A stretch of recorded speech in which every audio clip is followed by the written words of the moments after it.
उसके बेटे बिलावल जरदारी को, उसके बाद मुराद अली शाह साहब को, और उसके बाद आईजी सिंध को मैं और उनके जितने भी जो, और स्पेशली मैं कश्मीर के एसएसपी को जो इस वाक़े में मुलविस है, इस वाक़े में मुलविस है, अगर मेरे बंदे को कुछ हुआ तो आप यकीन माने अल्लाह की कसम मैं कह के कहता हूँ कि आप इन चीजों का मेरे बंदे का जिम्मेवार होंगे, और मैं अपने बंदे का एक एक जुल्म आपका जो है ना आपसे इसका बदला लूंगा. और इंशाअल्लाह ताला ये हकीकत है जिस तरह हमारे बड़ों ने बोला कि पूरा कराची हमारे ट्रांसपोर्टर की वजह से उनको रेवेन्यू जनरेट हो रही है, उनको फायदा मिल रहा है हमारे इन गरीब अवामों की वजह से. तो हमारी कोशिश ये होगी कि मेहरबानी कर ले हमें और इम्तिहान में ना डाला जाए.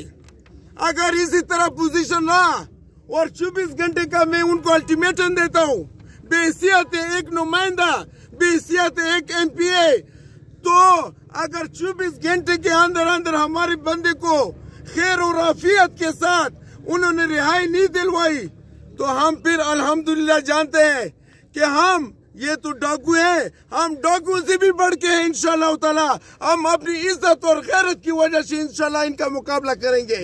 सही है ना? इसके अलावा जिस तरह हमारे बड़ों ने बोला कि ये कोई सियासी इवेंट नहीं है, ये हमारे बच्चों की, हमारे गरीब लोगों की, ये हम जो यहाँ पे बैठे हुए हैं उनकी आवाज है. हम अपने जो हमारे दर्द और जुल्म मजलूम लोगों की ये आवाज है. हम यहाँ पे जब बैठे हैं तो ये सिर्फ लंडी कोतल के आवाम के लिए नहीं बैठे हैं, हम सब पख्तूनों की आवाज के लिए बैठे हैं, क्योंकि हम सब पख्तून कराची को चलाने वाले हैं. हम कराची, आपको पता है हमारे पख्तूनों की वजह से कराची चल रही है. 60% हमारे ट्रांसपोर्टर उधर हैं, और उनको जो जनरेशन ऑफ रेवेन्यू जिसको हम बोलते हैं वो हमारी वजह से. इमरान की गलती क्या है?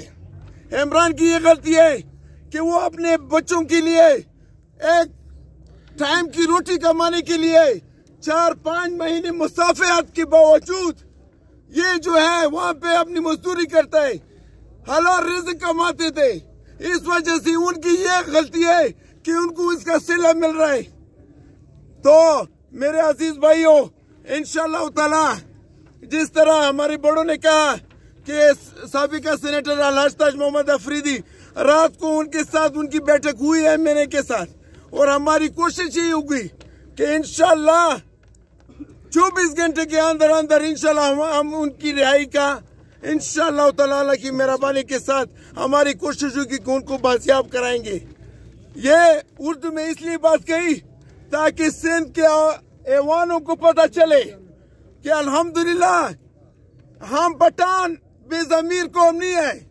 और मैं इनको ये बात भी इनके ज़हन में लाना चाहता हूँ कि शायद इस तरह भी हो कि अगर आप अंदाजा लगाएं कि ये वीडियो वायरल जो हुई है इसके पीछे कौन है, शायद हम ये समझते हैं कि अगर ये वीडियो वायरल हो गई है तो ये इस वजह से वायरल हुई है कि ये आपस में लड़ाने की एक कोशिश है, सिंध और पठानों के दरमियान लड़ाई की कोशिश है।